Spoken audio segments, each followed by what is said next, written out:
One of the most common questions that I get, and I think one of the areas that's sometimes missed with people learning handstands is, how do I come out of a handstand safely? All right, if you want to be working against the wall, you have a guide, right? You can kick up against the wall, you can use that wall as a guide to make sure that you're staying stable and staying safe. But how do I take that away from the wall and be comfortable? There's really two main areas of focus when we talk about bailing.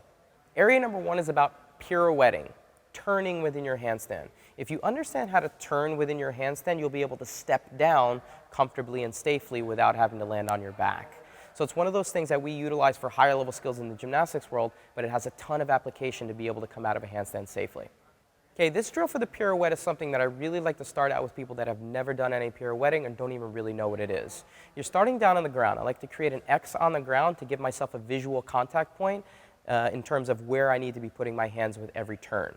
So what we're going to do is start in a pike position with the hips nice and high, hands and feet nice and close together. Hands will start on those 2 points of that X. From there, we're going to be turning both clockwise and counterclockwise in both directions, 90 degrees at a time.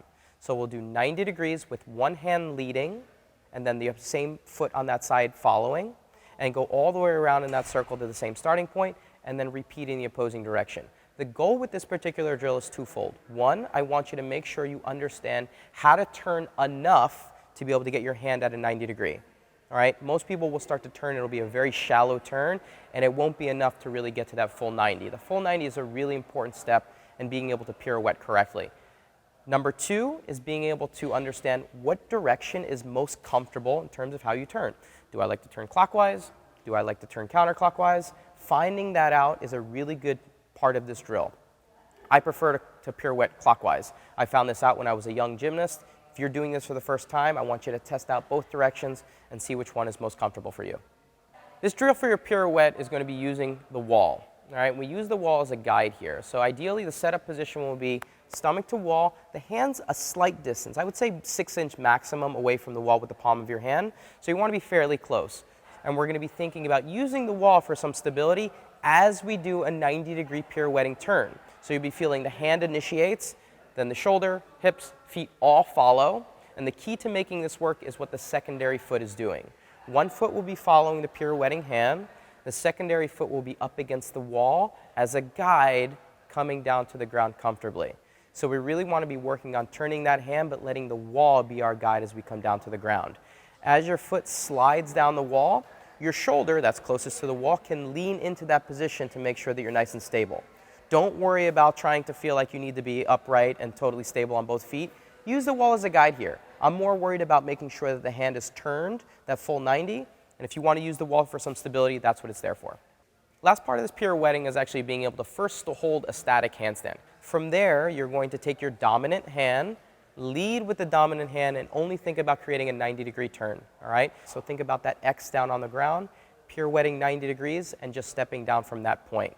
Again, if you're learning this and still figuring out what your dominant side is, test out both sides. Lead with the right, lead with the left, see which one feels more comfortable, and over time, you'll be able to really get that lead arm to do most of the work. Rolling is the other area that we need to be focusing on when we're doing our bailing techniques. Now, handstand forward rolls are something that's a little bit more advanced. They're going to take some time.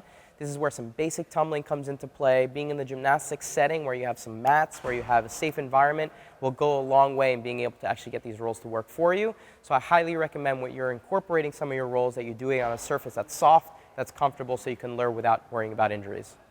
So the first forward roll that we're going to be working on here takes advantage of our tuck position. A good forward roll stays in as tight of a ball as you can possibly get, meaning chin into chest and knees into chest, all right? That tuck needs to be almost like you're that potato bug, right? Really, really tight together, not allowing those positions to open, those hips to open. That creates a very weak rolling position. So what we're gonna do is start in that tight tuck. Hands down on the ground, knees together, feet together in a really tight tuck when you start out. And I like to rock back and forth just to understand how to generate momentum from that push off the ground before I actually get into the roll.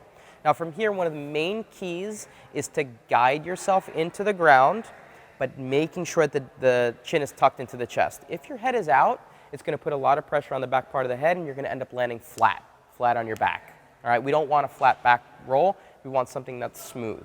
So keep thinking about ducking the chin into the chest, pushing off of that feet and guiding it with some momentum forward to try to stand up and get the weight traveling in the direction you're trying to travel. Duck the chin, push off those feet aggressively, and make sure you stay in that nice deep tuck. This drill is really, really solid in terms of being able to use the wall as a comfort zone, as a really good starting point, and then building the roll into it. So a headstand up against the wall is a really good starting point just to learn the headstand in and of itself, but it can also be a good starting point to generate some momentum for your forward roll. The setup for this should be fairly close. So you're going to try to get your head and hands placed as close to the wall as you possibly can. The feet will be pressed up against the wall and will really be the only part of your body that's touching the wall.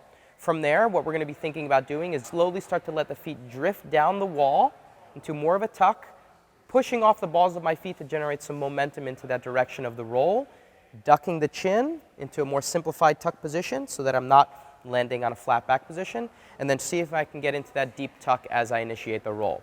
Use the push off the wall to generate some momentum and keep that chin nice and tucked so we can create an efficient roll. Another variation here that we can be doing starts in a handstand. We'll go stomach to wall, starting fairly close, guide ourselves through a nice strict handstand push-up to our head, taking our time coming down through that tuck, and then rolling from there. Take your time. This is just basically starting from the handstand, guiding it through a nice strict handstand push-up, and then again using the wall to generate some momentum into that tuck.